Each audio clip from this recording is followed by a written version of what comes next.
আসসালামু আলাইকুম। ডাক্তার এরহাম জামিল বলছি। আশা করি যে যেখানে আছেন ভালো আছেন। তো বরাবরের মতো আজকে আরেকজন পেশেন্টের একটা রিভিউ আপনাদের সাথে শেয়ার করছি। তো উনি উনার মতামত জানাবেন। তো উনি মিস্টার আশরাফুল ইসলাম, উনি একজন স্টুডেন্ট। উনি ঢাকা ইন্টারন্যাশনাল ইউনিভার্সিটিতে বিএসসি তে পড়ছেন, সিএসই সাবজেক্টে, কম্পিউটার সায়েন্সে। উনি এখন এমএসসি করছেন। তো উনি আমাদের কাছে প্রায় ৫-৬ মাস আগে এসেছিলেন। তো উনার যে সমস্যাগুলো ছিল, তো সেটা আমরা উনার কাছ থেকে শুনবো এবং আমরা আসলে কি ট্রিটমেন্টে গিয়েছিলাম বা কিভাবে উনাকে হেল্প করেছি, তো সেটা আসলে আমরা আপনাদের সাথে শেয়ার করবো। আশরাফুল ইসলাম, আপনি এখন কেমন আছেন?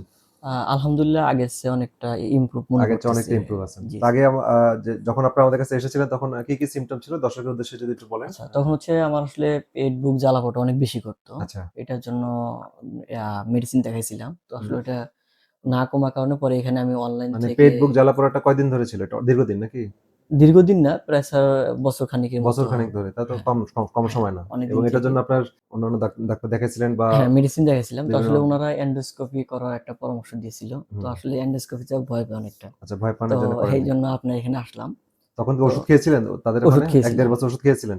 ওখানে স্যার ৩-৪ মাস, ৩ ৩-৪ মাসের মতো এরকম ৩-৪ মাস ওষুধ ওষুধ খেয়েছিলাম। খেয়েছিলেন। জি। আচ্ছা। বিভিন্ন গ্যাসের ওষুধ বা এই জাতীয় গ্যাসের ওষুধ, যেগুলো হ্যাঁ, দেয়। কিন্তু খেয়েছিলাম। ওটা খুব একটা ইমপ্রুভমেন্ট তখন হয়নি। না, এজন্যই তো আমাদের এখানে হয়নি। আসছেন। আপনাদের এখানে আসছিলাম। আর কি সমস্যা ছিল তখন ওর ওই পাশাপাশি? পেট, বুক জ্বালা-পোড়া এবং হচ্ছে বুকের ২ পাশে ব্যথা করতো আরকি। আচ্ছা। তো আপনার এই ওষুধগুলা খেয়ে আরকি এখন অনেকটা ইমপ্রুভ মনে করতেছি। আচ্ছা, আমরা তো ওষুধের পাশাপাশি আলহামদুলিল্লাহ আপনাকে খাবার-দাবার লাইফ-স্টাইল এর পরামর্শ দিয়েছিলাম, জি, তাই না? জি। তো ওগুলো তো মোটামুটি মানছিলেন হ্যাঁ, নাকি? খাবার যে মেনুটা করছিল ওইটা ফলো করতেছি। আচ্ছা, এখনো করতেছি। আচ্ছা। এটাই ইম্পোর্টেন্ট যে সঠিক খাবারটা আসলে বাছাই করা এবং আমরা যে মেসেজটা দেই সেটা যদি ফলো করা যায় তাহলে খুব দ্রুতই রেজাল্ট আসে।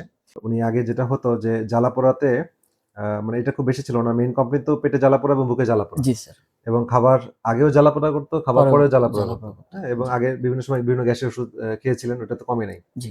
আসলে উনার সমস্যাটা ছিল লো স্টমাক অ্যাসিড, হ্যাঁ? তো আমরা এই জায়গাটায় মানে আ ভিডিওটা করার উদ্দেশ্য হচ্ছে যে উনাকে আনার উদ্দেশ্য হচ্ছে যে আমরা প্রচলিতভাবে যে চিকিৎসাগুলো নেই সেটা হচ্ছে যে গ্যাসের ওষুধগুলো খাই। মানে নামে গ্যাসের ওষুধ, বিভিন্ন ধরনের প্রাজল জাতীয় ওষুধগুলো খাই।